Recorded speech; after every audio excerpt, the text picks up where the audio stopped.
پیارے اسلامی بھائیو، السلام علیکم۔ آج آپ سننے جا رہے ہیں کائنات کی پیدائش اور دنیا کا پہلا انسان۔ یہ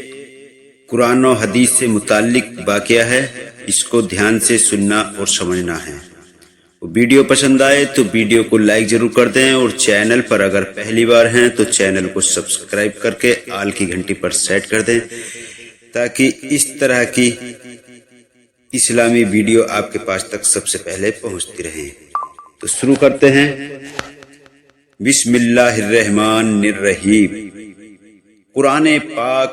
ان تاریخی واقعوں کو صرف اس لیے نہیں بیان کرتا کہ وہ واقعے ہیں جن کا ایک تاریخ میں لکھا ہونا ضروری ہے، بلکہ اس کا ایک ہی مقصد ہے، وہ یہ ہے کہ ان واقعوں سے پیدا ہونے والے نتیجوں سے انسان کی ہدایت و رہنمائی کے لیے نصیحت اور عبرت بنائیں، اور انسانی عقل و جذبات سے اپیل کریں کہ بے فطرت کے قانونوں کے ڈھانچے میں ڈھلے ہوئے ان تاریخی نتیجوں سے سبق حاصل کریں اور ایمان لائیں کہ اللہ کی ہستی ایک انکار نہ کی جا سکنے والی حقیقت ہے، اور قدرت کا یہی ہاتھ اس کائنات پر کار فرما ہے، اور اس مذہب کے حکموں کی پیروی میں فلاح و نجات اور ہر قسم کی ترقی کا راز چھپا ہوا ہے، جس کا نام فطرت کا مذہب یعنی اسلام ہے۔ یہ قصص قرآن سے لیا گیا واقعہ ہے۔ تو آپ دیکھیں گے دنیا کا پہلا انسان، یعنی کہ دنیا میں سب سے پہلے کون انسان آیا۔ حضرت آدم علیہ السلام کے بارے میں قرآن و مجید نے جو حقیقتیں بیان کی ہیں، ان کے تفصیلی تذکرے سے پہلے یہ صاف ہو جانا ضروری ہے کہ انسان نے عالم وجود میں آنے کا مسئلہ آج علمی نگاہ سے بحث کا ایک نیا دروازہ کھولتا ہے، یعنی سائنس کا یہ دعویٰ ہے کہ موجودہ انسان اپنی شروعاتی پیدائش سے ہی انسان پیدا نہیں ہوا، بلکہ موجود کائنات میں اس نے بہت سے درجے طے کر کے موجودہ انسانی شکل حاصل کی، اس لیے کہ زندگی کی شروعات نے کنکڑ پتھر پیڑ پودوں کی الگ الگ شکلیں اختیار کر کے ہزاروں لاکھوں برس بعد ایک ایک درجہ ترقی کرتے ہوئے لبونا یعنی پانی کی جونک کا جامہ پہنا، اور پھر ایسی ہی لمبی مدت کے بعد جانداروں کے الگ الگ چھوٹے ٹکڑے چھوٹے بڑے طبقوں سے گزر کر موجودہ انسان کی شکل اپنائی۔ اور مذہب یہ کہتا ہے، یعنی اسلامی مذہب یہ کہتا ہے کہ کائنات کے پیدا کرنے والے نے پہلا انسان حضرت آدم کی شکل میں پیدا کیا، اور پھر اس کی طرح ایک ہم جنس مخلوق یعنی حوا کو وجود دے کر دنیا میں انسانی شکل کا سلسلہ قائم کیا، اور یہی وہ انسان ہے جس کو کائنات کے پیدا کرنے والے نے تمام پیدا کی ہوئی چیزوں پر برتری اور بزرگی عطا فرمائی، اور اللہ کی امانت کا بھاری بوجھ اس کے سپرد فرمایا۔ کل کائنات کو اس کے ہاتھ میں سادھ کر زمین کے خلیفہ اور نایاب ہونے کا شرف اسی کو بخشا۔ تو یہ قرآن مجید میں ہے۔ بے شک ہم نے انسانوں کو بہترین انداز سے بنایا ہے، یہ قرآن کے 17ویں پارے میں ہے۔ بے شک ہم نے آدم کی نسل کو تمام کائنات پر بزرگی اور برتری بخشی۔ یہ سورۃ البقرہ میں ہے، میں اپنا ایک نائب زمین میں بنانے والا ہوں۔ ہم نے امانت کے بوجھ کو آسمانوں اور زمین پر پیش کیا تو انہوں نے یعنی کل کائنات نے اللہ کی امانت کے بوجھ کو اٹھانے سے انکار کر دیا اور اس سے ڈر گئے، اور انسان نے اس بھاری بوجھ کو اٹھا لیا۔ یہ سورۃ الاحزاب میں لکھا ہے۔ اب سوچنے کی بات یہ ہے کہ وگیان اور اسلام دھرم کے بیچ اس خاص مسئلے میں علمی تضاد یعنی ٹکراؤ ہے یا تطبیق میل کی گنجائش نکل سکتی ہے، خاص طور سے جبکہ علم اور تجربے نے یہ سچائی کھول کر رکھ دی ہے کہ دینی اور مذہبی حقیقتوں اور علم کے درمیان کسی بھی معاملے میں ٹکراو نہیں ہے۔ اگر ظاہری سطح پر کہیں ایسا نظر بھی آتا ہے تو وہ علم کی حقیقتوں کے چھپے ہونے کی وجہ سے نظر آتا ہے، کیونکہ بار بار یہ دیکھا گیا ہے کہ جب بھی علم کی چھپی حقیقتوں پر سے پردہ اٹھا تو اسی وقت تضاد بھی جاتا رہا اور وہی حقیقت نکھر کر سامنے آ گئی جو اللہ کی وحی کے ذریعے ظاہر ہو چکی تھی۔ دوسرے لفظوں میں کہہ دیجئے کہ علم اور مذہب کے درمیان اگر کسی وقت بھی تضاد نظر آیا تو نتیجے کے طور پر علم کو اپنی جگہ چھوڑنی پڑی اور اللہ کی وحی کا فیصلہ اپنی جگہ اٹل رہا۔ اس بنیاد پر اس جگہ بھی قدرتی طور پر یہ سوال سامنے آ جاتا ہے کہ اس خاص مسئلے میں حقیقت حال کیا ہے اور کس طرح ہے؟ جواب یہ ہے کہ اس معاملے میں بھی علم اور مذہب کے درمیان کوئی ٹکراؤ نہیں ہے۔ البتہ یہ مسئلہ چونکہ باریک اور گوڑھ باتیں اپنے بھیتر سموئے ہوئے ہے، پھر بھی یہ حقیقت اس جگہ ہمیشہ نظروں میں رہنا چاہیے کہ پہلا انسان جو کہ موجودہ انسان کی شکل کا بابا آدم ہے، بھلے ہی ترقی یعنی کہ سائنس یا وگیان کے نظریے کے مطابق درجہ و درجہ انسانی شکل تک پہنچا ہو یا پیدائش کی شروعات میں ہی انسانی شکل میں موجود آیا ہو، علم اور مذہب دونوں کا اس پر اتفاق ہے کہ موجودہ انسان ہی اس کائنات کی سب سے بہتر مخلوق ہے اور عقل سوجھ بوجھ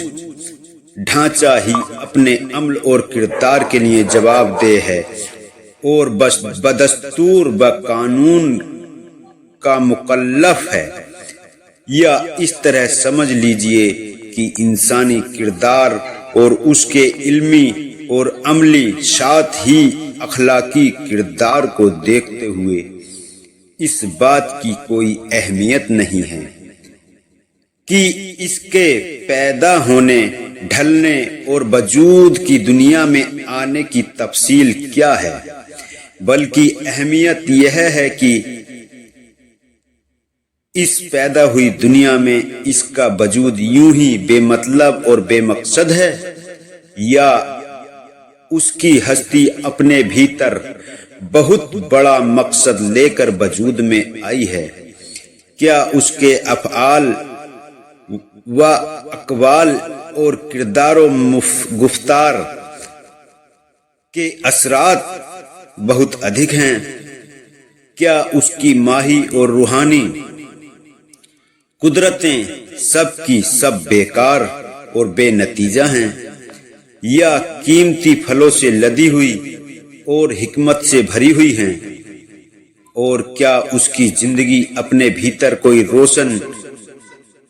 و تابناک حقیقت رکھتی ہے؟ اور گھور اندھیرے والے مستقبل کا پتہ دیتی ہیں، اور اس کا ماضی و حال اپنے مستقبل کو نہیں جانتا۔ بس اگر ان حقیقتوں کا جواب نہیں میں ہے، نہیں میں نہیں بلکہ ہاں میں ہے، تو پھر قدرتی طور پر یہ ماننا ہی ہوگا کہ اس کی پیدائش کی کیفیت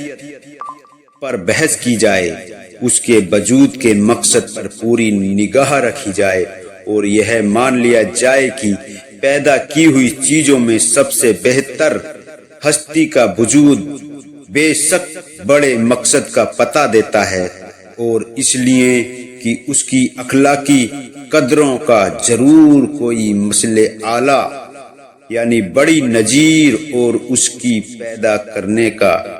کوئی مقصد ہے۔ قرآن پاک نے اس لیے انسان سے متعلق اور نامتعلق ہر دو پہلو کو واضح کر کے انسانی ہستی کے بڑپن کا اعلان کیا اور بتلایا کہ کائنات کے پیدا کرنے والے اور بنانے سنوارنے والے کی قدرت میں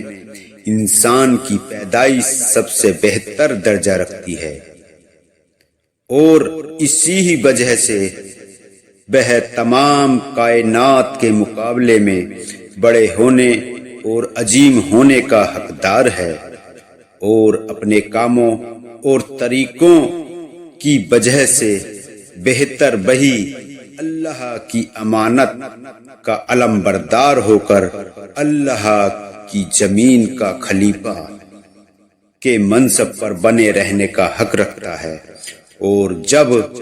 یہ سب کچھ اس میں موجود ہے تو پھر یہ کیسے ممکن تھا کہ اس کی ہستی کو یوں ہی بے مقصد اور بے نتیجہ چھوڑ دیا جاتا؟ کیا لوگوں انسانوں نے یہ گمان کر لیا کہ بے مقصد چھوڑ دیے جائیں گے؟ یہ قرآن پاک کی القیام سورت میں درج ہے، اور ضروری ہے کہ عقل و شعور کے اس پیکر کو تمام کائنات میں نمایاں بنا کر نیکی و برائی کی تمیز عطا کی جائے، اور برائی سے پرہیز اور بھلائی کے اختیار کا مکلف یعنی ذمہ دار بنایا جائے۔ سورہ طٰہٰ میں درج ہے، اللہ تعالیٰ نے انسان کو پیدا کیا اور پھر نیکی اور بدی کی راہ دکھائی۔ سورہ الولد میں درج ہے، پھر ہم نے انسانوں کو دونوں راستے نیکی اور برائی دکھائے۔ غرض قرآن مجید